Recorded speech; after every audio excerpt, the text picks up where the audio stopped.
Hello, Hamish here from Mortgages Online. Just dug out some interesting figures actually from the last bunch of figures that the Reserve Bank put out. I've managed to put together the net migration inflows and house price inflation on the same graph, so pretty interesting to look at. Might show us really what the relationship is between the two. So let's have a look. If we have a look at the last boom around, that's back there, what you see there is basically the blue line is your house price inflation, so it's not house prices but actual increases or decreases in house prices. The orange line there is basically your net migration. So this is your 2000 to 2008.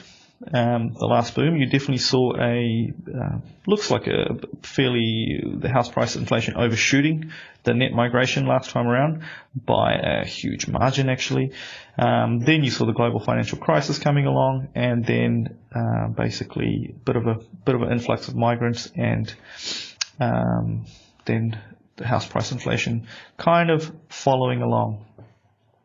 Now, interestingly, if you look at the relationship between the two, this cycle has been very different to the last cycle, right? Now, a couple of factors at play there. Well, this time around, of course, that everyone knows about is the Reserve Bank deposit requirements, right? 40% for investors and 20% for home buyers has probably had a bit of an impact. So the Reserve Bank being really proactive there with house prices.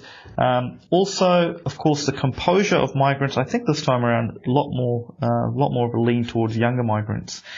What does it mean for house prices going forward from this point? Now that is going to be fairly interesting. Building consents have a lot to do with that, and if we look at building consents, the trend has definitely been in the right direction. This is the last 5 years. What we're seeing at the moment is building consents really ramping up. However, still well short of what many experts think we need to actually, keep supply up to steam. But a lot of interesting things on the horizon, which has really good fundamentals for house price stability, mainly the America's Cup and what potentially could be a construction boom going forward. At the moment, though, we have in the last 6 months there has been a bit of tightening in funding for developers, so that may mean supply comes on stream a little bit slower than I think everybody would like. But either way, should be really interesting times for Auckland. I'm really excited about it. But thank you for listening, and for your next mortgage, give us a yell.